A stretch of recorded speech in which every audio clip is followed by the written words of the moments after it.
ассалому алайкум ва раҳматуллоҳи баракот. ҳамватанони азиз, умедворам ҳама каса хуб ва саломат ҳастон. имрӯза пахши мустақими мо ду хабари хуш аст барои ин мардуми мазлуми тоҷик мо мерасонем иншоаллоҳ. умед дорем ки пирӯзӣ наздик аст. ин мардум ҳатман озодиро мебинанд ва дарк мекунанд ки озодӣ чӣ аст. ин рӯзо иншоаллоҳ раҳмон мерасад. ҳамватанони азиз,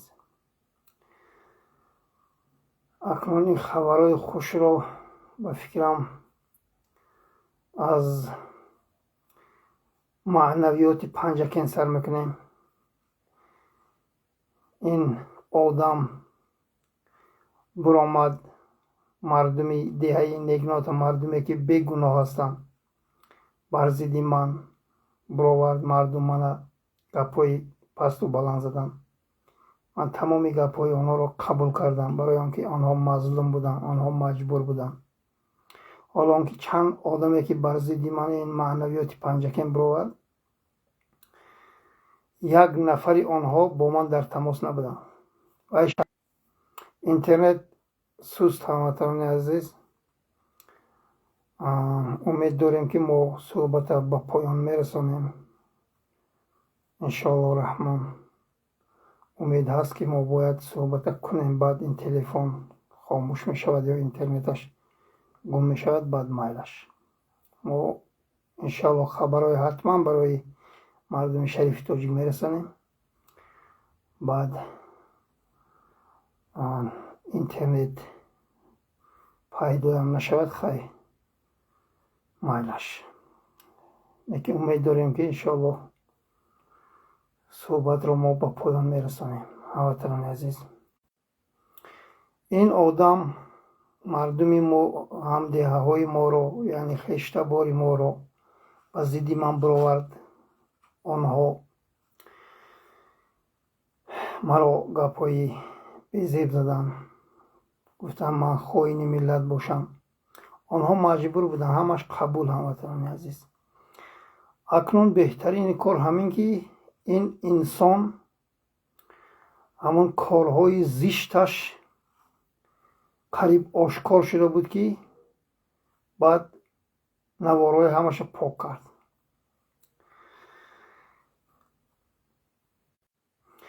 муҳаммад Тағоев метавонад ки ҳозир гирад тамоми касофатиҳои ҳамина, яъне шармандагиҳои ҳамина нашр кунад, лекин ин корро намекунад. дасташ мебиёяд ҳамин корро кунад. ҳозир ҳамин маънавиёти панҷакента шарманда ва расвои ҳамин дунё ва охират гардонад, вале ин корро мо ҳаргиз намекунем. ин тамоми наворҳои ҳамдиҳагони моро пок кард. алҳамдулиллоҳ, ноҳақ ки буд, мардуми бечораи рафта ғам дод, наворҳои ҳамаша пок кард. агар наворо як рӯзи дигар меистод, шармандагиаш аниқ мебуромад. хабари хуш ҳамин буд ки ҳамватанони азиз, мо алҳамдулиллоҳи раббил оламин дар роҳи ҳақ ҳастем. тамоми наворҳое ки бар зидди ман карда буданд, онҳоро умед дорем ки дигар ин номаъқулия, дигар ин чопулусия, дигар ин бадбиниро намекунад. мардак бо мардак бояд сару кор гирад, на ин ки бар зидди мард равад мардума маҷбур кунаду гӯяд ки ва хоини миллат, бар зидди вай навор кунад. ба ҳамин хотир ҳамватанони азиз, ин одам нахост ки яъне шарманда шавад, наворҳоя пок кард. ин темаро маҳкам мекунем. дар бораи ин гап тамом макунам. агар боз яъне ҳамин ҷиноятҳою ҳамин хиёнатҳою ҳамин номардӣ, баъд мо иншоаллоҳ шурӯъ мекунем бар зидди ин одам. тамоми маълумотҳоро дорем, нашр мекунем. баъд шояд аз пешвояш пеш худаша ба дор овезад. این تема محکم می شود. امید داریم که اینا اصلاح می شوند، اینا مرد باشن بروین رو پر رو با محمد تقویف، یعنی مقابلیت نشان دهند. خبری دویم همین که هموطنان عزیز، خبری خوش همین که سبحان الله اینترنت گنده بزیب هموطنان عزیز، یا عیب تلفن است یا عیب اینترنت. خبری خوشی دویم همین که هموطنان عزیز، امروز من دیروز و امروز با برادرای مجاهد صحبت کردم. یک برادر 10 نفر تاجیکی آنجا یعنی علاقه تیار دیده ایستادن، تمام چیزهایی که لازمه هست تیار است هموطنان عزیز. وقت و ساعتی این ظالم ها از بین رفتنشون خیلی نزدیک آمدگی است. فقط دعای ملت تاجیک در کار است و ما کوشش کردیم که اونجا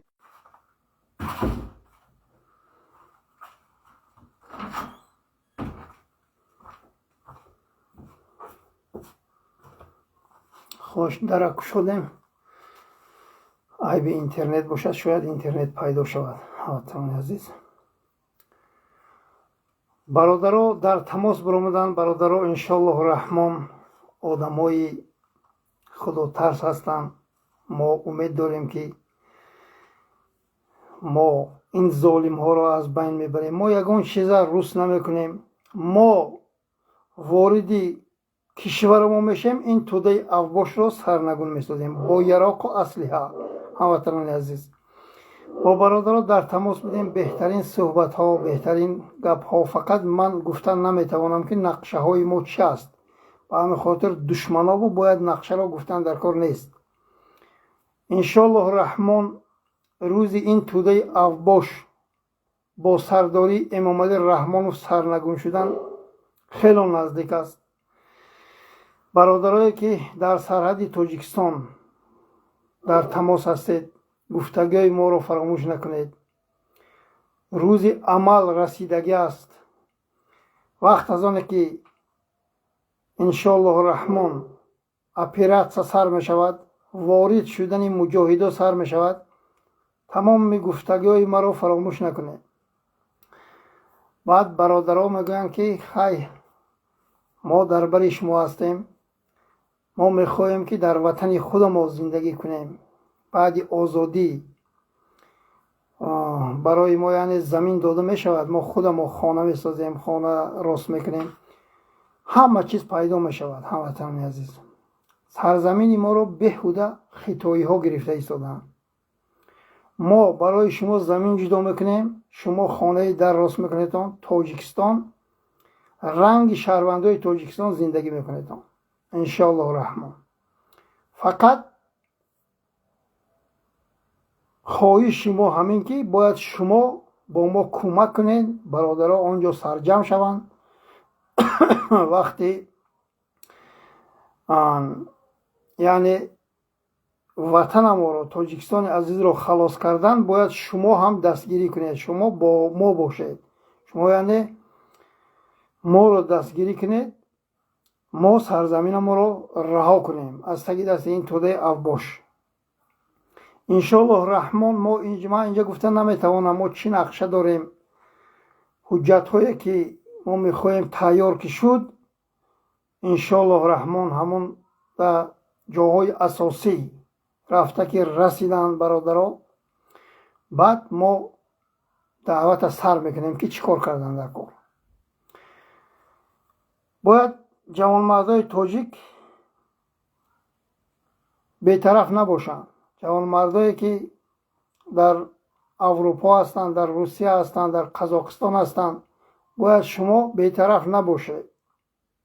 پول و مال این دنیا هرگز و هرگز شما را بعد سرتان این دنیا را یعنی پدرود گفتنتان شما را آبرویتان را نمیبردارد. این پول و مالی که یعنی خودتان به صرف میکنید و یک جای نو در کار ببرده صرف میکنید، این هرگز و هرگز شما را یعنی دستتان رو بالا نمیکند.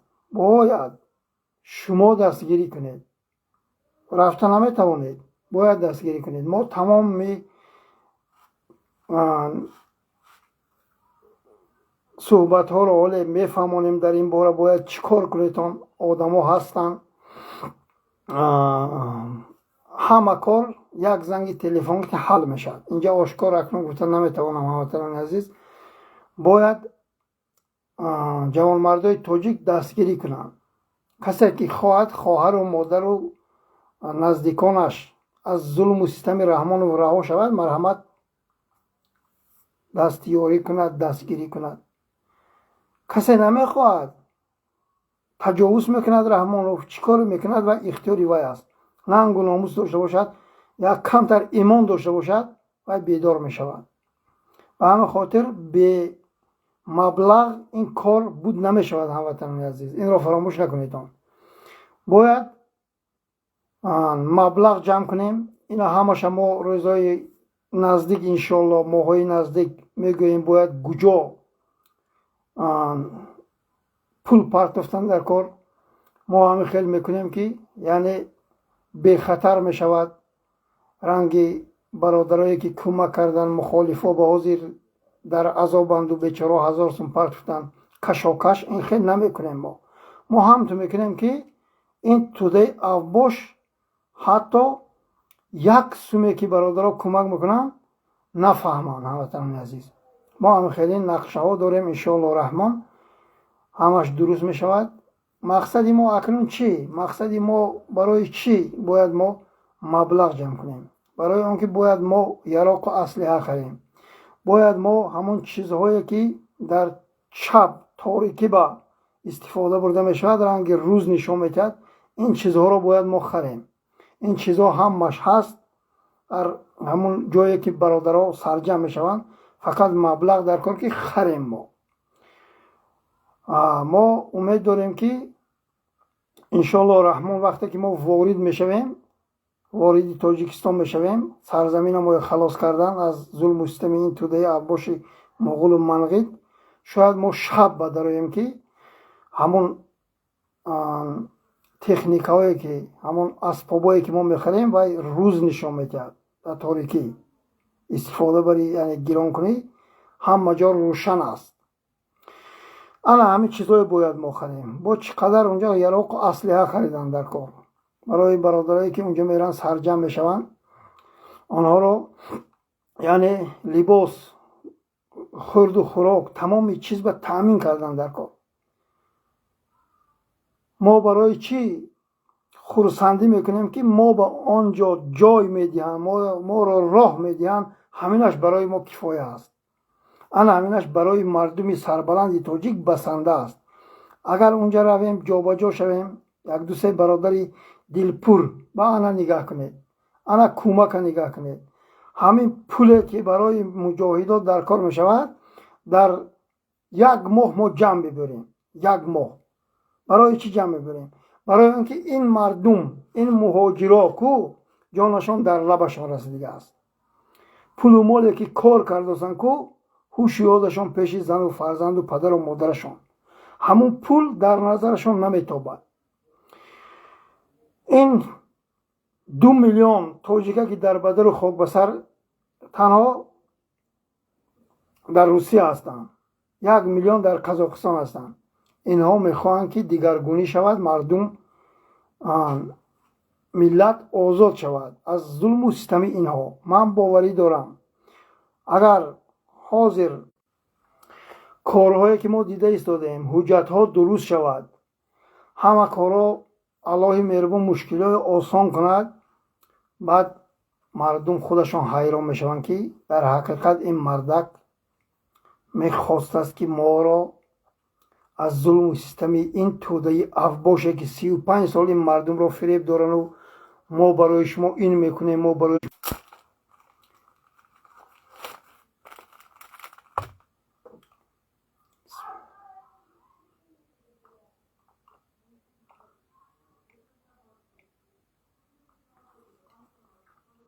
الحمدلله رب العالمین. این مردم باور میکنن که ما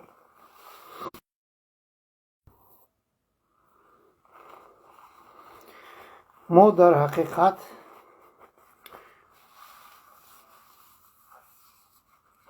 این راهی که انتخاب کردیم برای آزادی این ملت بوده است. این مردم موزی کم ترک ناباوری کردن. ما انشالله رحمان همین خیلی میکنیم که این مردم توجیک خودشان حیران مانند که محمد تقایف در حقیقت در این راهش صادق بوده است. فقط صبر کنیتون، دعا کنیتون هموطنان عزیز. بعد اگر ما صادق نمی بودیم الحمدلله رب العالمین هرگز و هرگز مادر ما را از دست نمی دادیم. مادر ما الله رحمت و مغفرت کند رفتن. از همین مادرم رو من چند سال باز ندیدم. باز من سعی و کوشش دارم که ملتم آزاد شود. توف در روی همون تاجیکه که این قدر ظلم و ستم را دیده باز پشتیبانی امام علی رحمانوف و طرفدارانش را میکند. باید این ملت اکنون بیدار شود. ملت باید خلاص شود از این توده ابوش. تا اینها هستند والله بالله تالله هرگز و هرگز روزی خوش دمی خوش از دیدار فرزنداتون سری یعنی زندگی بهترین را شما نخواهید دید. اینها قصدن این ملت را در بدر و خاکستر دارن. میخوان که فرزندای شما نرکمان شوند، فرزندای شما بیراه شوند، فرزندای شما یعنی ناموسشان را از دست دهند. انا همین را میخواهند اینا. ولی اینا فکر نکردن که محمد تقایف این ملت را آگاه میکند که باید شما هوشیار باشید. و همه خاطر هوشیار باشتن. انشالله رحمان ما با برادرها با صحبت میکنیم، با نوارای آنها را نشر میکنیم. انشالله نشر میشه اون نوارا، صحبت های ما نشر میشود. خودتان گوش میکنیتون، خودتان میفهمین که ما چی میخواهیم. ما تنها میخواهیم که ملت ما را، مردمی مظلوم تاجیک را از همین توده ابوش با سرداری امام علی رحمانوف و 400 مغول و منقطی تروریست تاجیکوش رها کنیم. بعد مردم ما را در تاجیکستان به جای کاری تامین کنیم. باید آنها در نزد زن و فرزند و پدر و مادرشان باشند. امروز رادیو آزادی گوش کردیم که مردمی بیچاره اروپا رفتن. یعنی سبحان الله شما چی گم کردین اروپا با؟ ما تمام مبلغایی که اینها گرفتن صدها میلیارد دلار شد. 5-6 نفری این عائله ما زلاق میگیریم انشالله رحمان. اینا رای گریز ندارن. و کدام قبرستان اینا فرار کنن ما اینها رو برمیگردونیم. هموطنان عزیز اینا رو ما زلاق وای گرفتیم یعنی تسلیم که شدن. اینا رو ما پسی پنجره میبریم. گریختگیاش تمام این مبلغ رو برمیگردونن. بعد اینها همونجا هم جواب نمیشوند. اینها باز یک سروکی کوتاه کتی 5 سالش 7 سالش میشینن. بعد میبرویند به مثل مردمی مظلوم تاجیک زندگی میکنن. این اولاد رو ما همشه پس پنجره میبریم. مقابلیت کردن یعنی تسلیم نشدگیش سرنگون و بیضرر میگردد. هموطنان عزیز برای آنکه امروز من با همون برادرای کلانترینه که آنها تشکیل کرده ایستادن این کارو باره، آنها را اکنون من با کی اونو صحبت دارم در تماس هستن گفته نمیتوانم. بخشش که سیر فوش میشود. باید ما زیرک باشیم، باید ما دانا باشیم. انشالله این توده با شما هم خیلی میکنیم که در چای کندگیشون زنن. اینها را باید ما بسیارش زنده بازداشت کنیم. این کار میشود هموطنان عزیز. این کار میشود. دعا کنیتون، نترسیتون. سبحان الله ایرانی های بینین امروز زنای ایرانی برامدن شوهرش مرده است میگوید که من عراق میگیرم بر ضد اسرائیل و امریکا جنگ میکنم. ای سبحان الله مردکی شما کجا شد؟ زنی ایرانی برامده است میگوید من بر مقابل پدر لعنتی ترامپ با عراق جنگ میکنم. امروز جوان مرد تاجیک дар бадару хок ба сар. нангу номуса аз даст додагием бисёри шумо. эҳтиёт боштон ҳамватанони азиз. бояд мо тамоми наздикони мо дар хатар ҳастанд ҳамватанони азиз. онҳоро бояд мо наҷот диҳем. баъд шахсоне ки дар тамос будетон рафтетон илтимос ман шуморо дар назар надорам. ман ҳамон шеърҳои нарре ки имрӯзу дирӯз чанд нафаро занг задан бо видеовизов анаморо дар назар дорам. одамое ки занг мезанену дурӯғ мегӯену агар шумо як зарра нангу номуси мардӣ медоштем мана ин вақт мо азоб намекашем. ин вақт мо як интернет ҳалол доштем, як телефони ҳалол доштем. вале шумо бо ман гапу корам тамом. шумо мо ба дар кор нестем. шумо дар бари мо буданатон шартам нест. мо иншоаллоҳу раҳмон бародарои беҳтаринро яккачин мекунем, ҷудо карда мебарем. онҳоро машқ тамоми чизро ёд медиҳем. мо як рӯз эълон мекунем. мо ранги раҳмонов тарсу нестем. мо бо тариқи интернет эълон мекунем ки мардуми тоҷик бояд ҳушёр боштон. мо роҳсипор мешавем барои шуморо озод кардан, барои ин тӯдаи авбошро сарнагун сохтан. мо вориди тоҷикистон мешавем ҳамватанони азиз. баъд шумо бояд ҳушёр бошед, натарсетон. одам ҷангба наметарсад. ҳозир мушакҳо парида задост эронба, исроилба задост. аммо исроилиҳо ғайрату ҷуръат надоранд. онҳо як миллати тарсу ҳастанд. он қадар тарсонча ки заҳракаф ҳастанд. вале ба зами ин ҷангу ин бомбаборон як хелаш истода муқобилат нишон додааст. куҷо шуд ғайрату номуси мусулмонии мо? чаро шумо метарсем? чаро соли 92-93 мегӯем? соли 92-93 мо 24 соат барқ доштем. ҳозир ин золим 2 соат барқ доштааст. моялесонаш ба пеш мегӯяну пешво мегӯянд. субҳоналлоҳ, ин шармандагӣ аст. мо бояд 24 соат мардуми тоҷик соҳиби барқ бошанд. мо аз туркманистону ӯзбекистон бояд газ харида барем мардумо ба ё аз қазоқистон. мардумо бояд мо ба ҷои корӣ тамоми чизе мардум талаб мекунад бояд мо муҳайё кунем барои ин мардум. дурӯғ ки гуфт, одаме ки ба сари қудрат омад, дурӯғ ки гуфт, мо одам тайёр мекунем унҷа. мебурад як тир даҳам пешонаш мезанад. як сол хизмат кард, дурӯғ ки гуфт, ва мо аз байн мебарем. дар кор нестем ки одами фиребгар.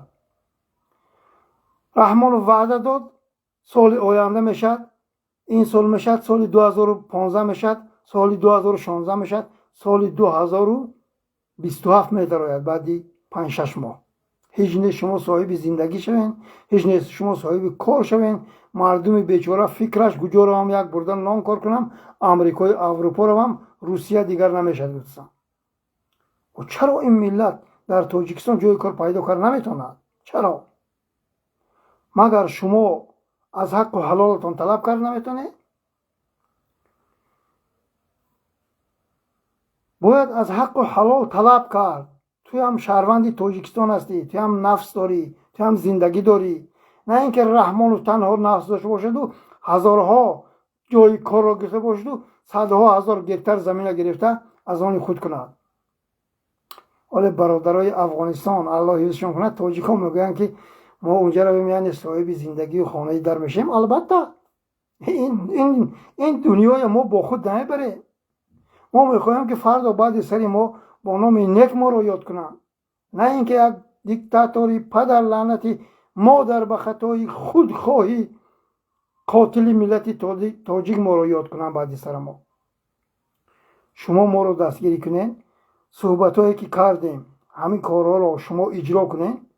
заминро мо метиҳем барои шумо. хона рост мекунем, унҷа завод рост мекунем.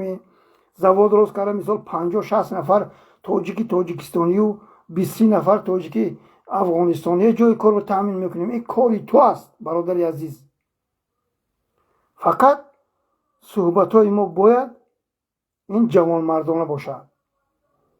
این مال و ملک همش میموند، ولی باید ما همین رو برای شما مهیا کنیم. برای شما ما مهیا کنیم همین کار. شما ما رو دستگیری کنید، ما انشالله شما رو دستگیری میکنیم. زمین هم پیدا می شود، خانه هم پیدا می شود، خشت تبارت هم پیدا می شود، همه انشالله رحمان پیدا میکنید. فقط باید صادق بودن در کار، در این راه.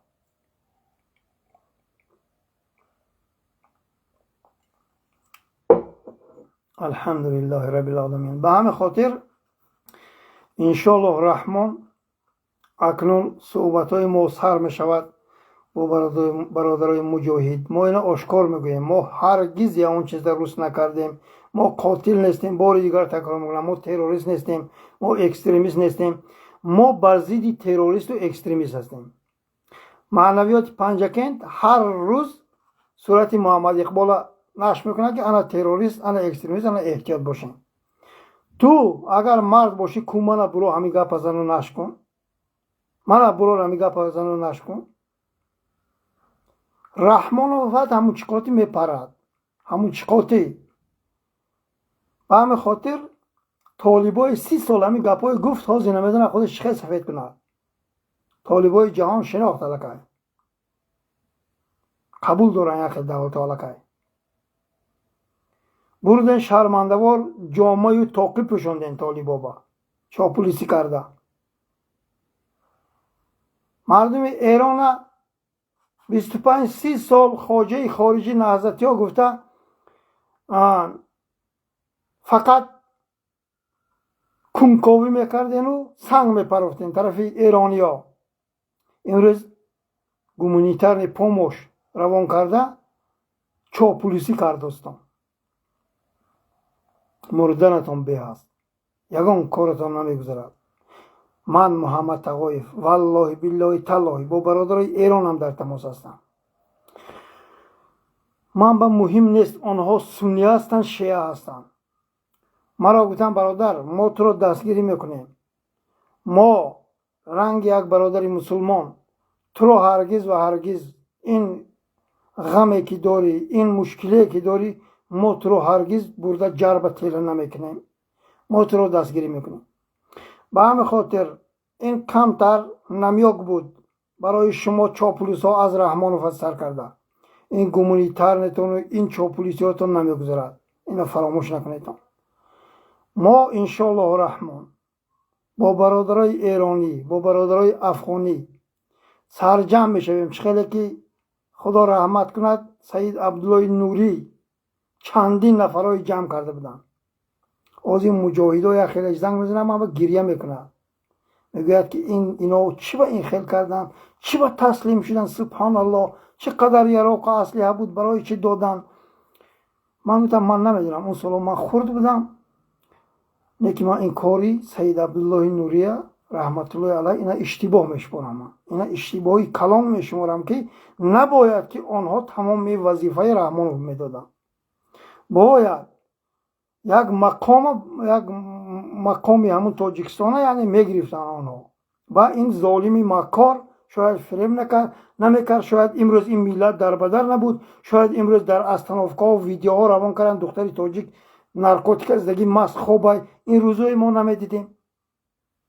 فقط فریبی کلام خوردم. من فکرم همین اون سالا من 8 ساله 9 ساله بودم. من نمیدونم چی گپ شد بین اینا، برای چی اینا صلح کردن، چی با سید عبدالله نوری تمام یراق اسلحه بردن سپاریدن، اینا من نمیدونم. برای اینکه من خرد بودم، من اون وقت کودک بودم. اگر من حد اقل 15 یا 20 ساله می بودم حاضر میبرامدم درباره اون مرده گپ میزدم. برای اینکه ندیدم اونها چه خیلی آمدن به سر قدرت. فقط یک چیز همین کلام به دور نمیشود که برای چی آنقدر یراق و اسلحه سپاریدن. همینش من حیرانم. این دفعه این خیلی نمیشود. این دفعه این تودای اوباش پول نمیروند، پول نه. انشالله رحمان من این خوب شدیدگی هستم. رستم نمیبیاید، رستم سرنگون میشود، تمام فرزندای رحمان رو سرنگون میشوند. ملت ما از این تودای اوباش رها مییابند. هموطنان عزیز فقط باید هوشیار شدن در کار. یک خیلیش میگه من اینجا اومدم چه خیل اونجا میرم، یعنی همسایه کشور. او امریکا رفتی، اروپا رفتی، سبحان الله، سیمتورو با همون مکسیکا با پریدی گذشتی، تو چرا اونجا رفته نمیتونی؟ چرا؟ اگر تو ننگ و ناموس کنی همه چیز میشود. به خاطر نفس، به خاطر یعنی جانت در خطر بود گریختی رفتی، همه گریخت رفت. سال 2014 15 سال 2013 14 15 16 من تا بازداشت نشدم قزاقستان ترک نکردم. پس این توده باش، من آشکار مقابله نشان دادم، آشکار نترسیدم. من تا امروز آشکار هستم. من حاضر عین حال در گرجستان زندگی میکنم. انشاءالله رحمان کارامو بود شود، حجتها تخ شود. من یک نوارا میکنم که این اولاد ترک کند ازارش با این توده باش، ازارش با ترک کند. هموطنان عزیز، فقط باید به خاطر الله کردن کار این کارو بوره. اگر ما باری دیگر تکرار میکنم در این راه نمیبرومدیم، شاید این وقت مادری من عمرشان دراز بود، لیکن این تقدیری پروردگار بود است که من همین راه ببرومدم، مادرم از دست دادم. الحمدلله غمگینم نیستم. من امید دارم مادری من جنتی هستم انشالله رحمان. ولی کمتر افسوس میکنم که من مادرم را ندیدم چند سال. نه که ناامید نیستم، فقط دعا میکنم که پروردگار مهربان، من یک چیز میخواهم در همین دنیا، مرا بعد همین مرگم، یعنی بعد روز قیامت با مادرم یک جا کن که مادرم من در آغوش گیرم و از چهره آن کس سیر شوم. انا همین را من میخواهم. باور کنید من حال این مردم آورده اگر الله خواهد، نه که امید دارم من خلاص کنم و این ملت جای کار باید همه چیز به تأمین شود، شاید این مردم باور نکنم من چی کار میکنم، نه که اینجا نمیگم موضوع رو، شاید باور نکنم، میگن که این مرد نخواه همین کار کنه. سبحان الله، همه قدر خدمت کرد، مردمش نجات داد، خلاص کرد، نخواه شما همین کارهای کنید. ولی با چشمتان انشاءالله رحمان میبینید. من وعده کردگیم که وظیفه برای من لازم نیست، وظیفه در کار نیست، من همین مردم خلاص شوم، همین برای من وظیفه است. وطن عزیز بیدار شویتان. انشاءالله رحمان پیروزی بیشک نزدیک است و ما حتی کوشش میکنیم که آدم بسیار همونجا در کار نیست، ما همه آدم همونجا پیدا میکنیم.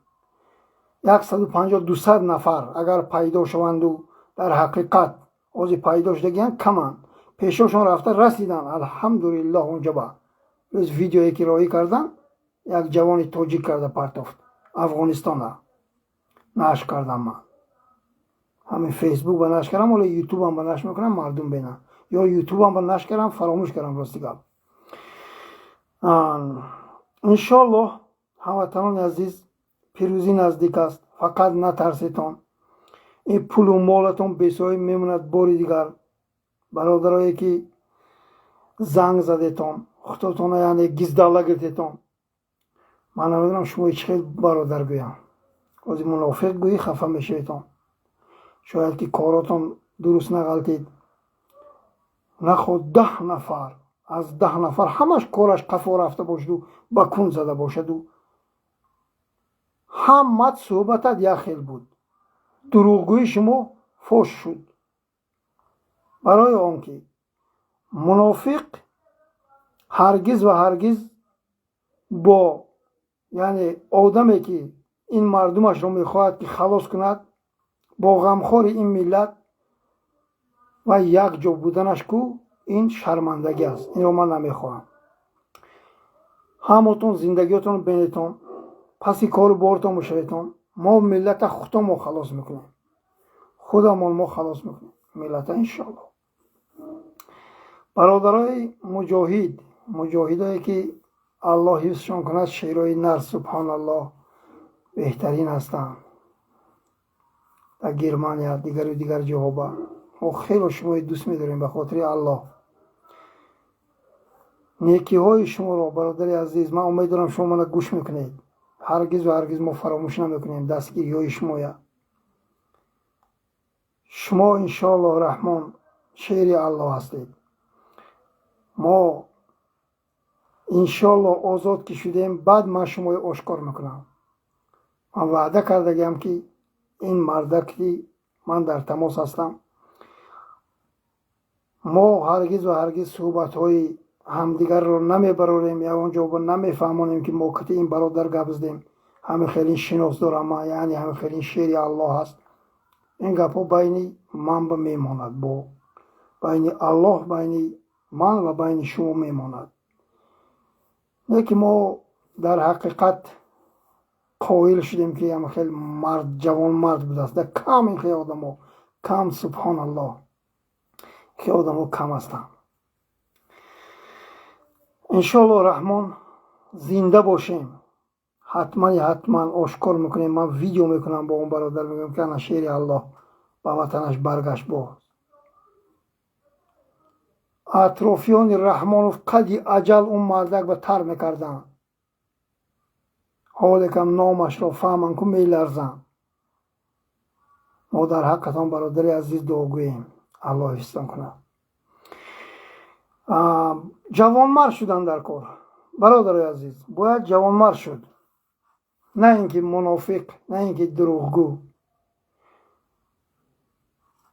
امروز نه فردا ترک میکنی این دنیا را. دروغگوییت در نزد پروردگار شرمندگی، فریبگریت در نزد الله شرمندگی، یک کس را امیدوار کردنت در نزد الله شرمندگی. توی هیچ کس مجبور نکرده است که بروی با من زنگ زنی و خودت رو شعری نقل گیری و یک گپای زنی که سبحان الله حاضر گردی این گپای تو گفتگی گویی، ولی روی آدمیزاد شیرین است. من نمیتونم گفتم نگوییتان هموطنان عزیز.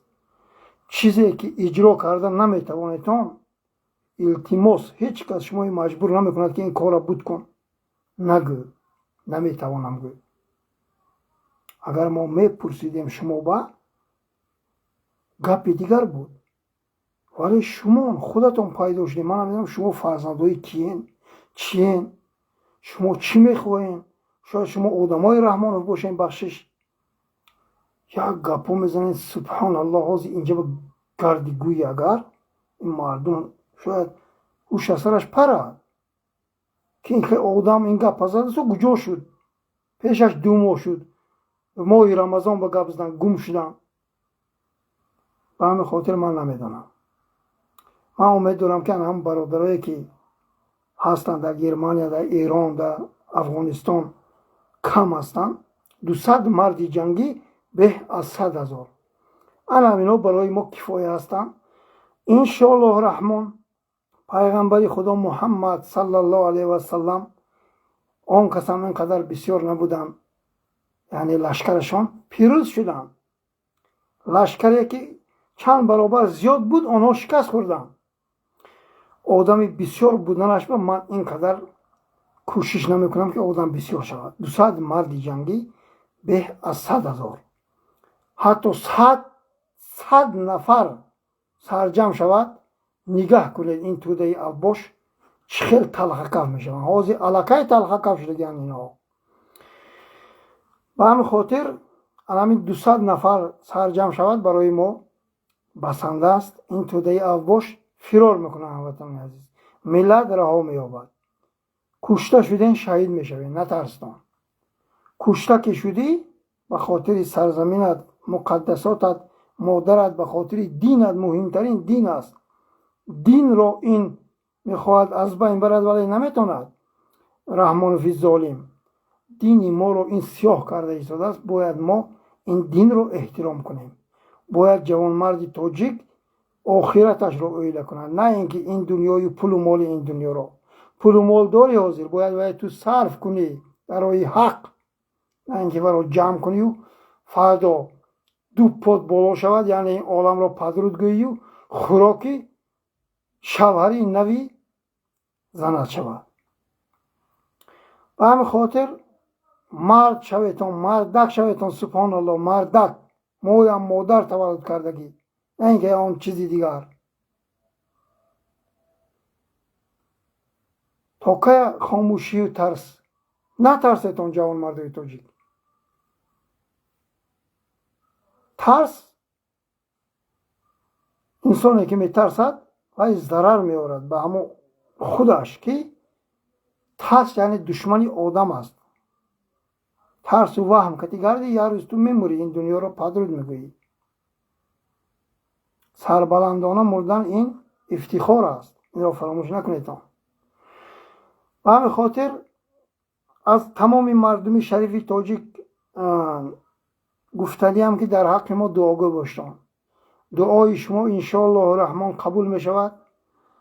یراق مسلمان دعا هست. آدم هایی که دستیاری کرده نمیتوانند، یعنی امکان ندارن، یعنی همون چیز را ندارن، فقط دعا کنیدتان در حق ما. ما این توده اوباش رو از بین میبریم، شما آزاد میشویتان. شما زندگیتان انشاءالله الرحمن بهترین میشود. بدون این توده اوباش ملت تاجیک سربلند میشود، بهترین زندگی انتخاب میکند، بهترین زندگی برپا میکند. مهمش، بهترین مهم همین که فرزندانش دیگر مهاجرت نمیرود، در بدر خاکبسر نمیشود. هموطن عزیز، به همین خاطر ما کوشش ما همین که از دیداری همدیگر سیر شوند مردم تاجیک با فرزندانشان، جای کار آنجا پیدا کنند. دیگه ما هیچ نمیخواهیم. ما نگفتیم که ما میریم میزنیم میگیریم و باز یعنی تقسیم میکنیم و اولادی خود بیو این ملت رو خار و ذلیل میکنیم. هرگز نه، هرگز نه. هموطنان عزیز، تنها کوشش ما شما رو سربلند کردن. حاضر سرخمترین ملت تاجیک شدگی. ما میخواهیم که سر این مردم حال پیشانیش در زمین نرسیده، کوشش کنیم که این مردم سرش بردارد که خیلی روزای سیاه از پیش ساله. باید این ملت از این توده اوباش، از این توده خائنی که در طول 35 سال برای ما هیچ کار نکردن رها شوند. این ملت باید آزاد شود. همین ما میخواهیم. ملت که آزاد که شد، دزدی و غری و نارکوتیک فروشی و یعنی گستی نیست به گستی نیست، مادر خواهری تاجیک ویدیو کرده و انا اینو یعنی تشخیص بگذاشتن، یعنی ما اینها رو دیدیم، اینو بیمار نیستن، انا مرحمت بیتون، پول محبتیتون، اینو تجاوز کنیتون. سبحان الله، اینو همش از بین میرود. این توده اوباش آبروی این ملت رو پس کردن، آبروی این ملت رو پس کردن. ما میخواهیم که بدتر نشویم، نجات یابیم. اینها رو تنها با زور سلاح سرنگون میسازی، ملتت آزاد بشود. ما با سرحدم با برادرها صحبت کرده ایستادیم. روز و ساعت که آمد اعلان که کردیم سرحد باید هیچ کس نماند. 400 مغول و منقیط میانای ترنگ بندن و پیش دراین. مرزید این مجاهدان زد و خورد میشود. کوبینیم که پیروز میشود. 35 سال تاجیک پیش کرده کشتن، دیگر این کارتون نمیگذارد. علی بیدکی بیچاره الله رحمت و مغفرت کند، ازدواج کرده کشتن. یگان جنایت شما فراموش نشده است. سالدتای روان کردن گویا علی بیدکی باشه، از پشت دادن همه کودکان مردن. سالدتای یاشه. این جنایت های شما ما فراموش میکنیم. این گوهخوری های شما ما فراموش میکنیم. هرگز نه. ما هم تو میکنیم که بار دیگر تکرار میکنم. این پرخوک همون چاهی که کن در چاهی کندگی زند رحمانوف. دیگر عسکر و افسر تاجیک اگر خواهد که زنده ماند هرگز و هرگز پیش نمیدراید. همین 400 مغولی که یراق دارن و این پرخوک و اون اولاد حرامزادی فاحشه‌ش پشتیبانی دارن، اینها کومو بینیم پیش میدارن یا نه روز ساعت بیاد. اینها فرار میکنن. یک فرارشان بیفایده. تسلیم شون بهترین است. تسلیم شون، یک سوراخی کوتاه میگیرن، بعد میبرن آزاد زندگی کرده میگیرن. اینا به هیچ کس کاردار نمیشود. ما رنگ این حرامزادی پرخوک مادر به خطای خائن هرگز و هرگز مادر و خواهر و زنی توجیک با کاردار نمیشویم. ما زن و دخترای اینها با کاردار نمیشویم. تنها زن و دخترای اینها را ما شو میدیم. شوهای نو. اینا فراموش نکنند ملت. این حرامی ها اگر مرد می بودن با سری مادر و خواهر توجیک نمی رفتن. دو حس انا همین حرامزاده ها جنایتاشون و با سری نزدیکای من رفتنشان مادری من از زخ کرده همین دنیا با از عالم چشم پوشیدن. دو حس گناهگار همین پرخوک همین خایلسانی قاتلی زنک فعلی با زنها برابر شده گشت. حالا اینا خیال میکنن که اینا رفتن این کارهای کردن نام و فامیلشون در دستی من نیست. اینا رنگی سگ جواب میدن. حالا روزا نزدیک است. همین بود هموطنان عزیز. السلام علیکم و رحمت الله و برکاته. نترسیدم. انشالله رحمان پیروزی نزدیک است. این مردم حتما آزاد میشوند. این رقاصه پرخوک رحمانوف کنجنبانی و رقص بازیش از بین می رود. دختری تاجیک باید خانهش بشیند. جوانمردی تاجیک باید وی را بزنی گیرد. با نکاح حلالی وی شیرینر تولد کند. نه اینکه در نزد یک منافق حرامزادی پدر لعنتی مادر به خطایی که وعده میدهد که دیگر مادر و خواهر تاجیک در نزد من نبراریم با میبینی دینه دخوجان کنجنبانی و رقص بازی کرده است. آنقدر خواهر برآوردن در نزد این پرخوکی الکش حرامزادی کافری مطلق رقص و بازی کردن. تاجیک سیسه میگه پیشوای ملت به پیش شیر بچه مسچوگی بهترین رقص کرد. تو شهر نمیکنی اونقدر مادر و خواهر تاجیک دیده. این حرامی کیست که چشمانش رو سینه و کل و دومی بخششون دخترای ببیند و آب میدهد؟ تو شهر نمیکنی کنو دومی خواهر و مادرت سینه‌های خواهر و مادرت تماشا کرد و چشماش آب داد تو کیف میکرد که رقص اینا با تو شهر نمیکنی؟ تو چه مردکی؟ توف در روی همه مردک.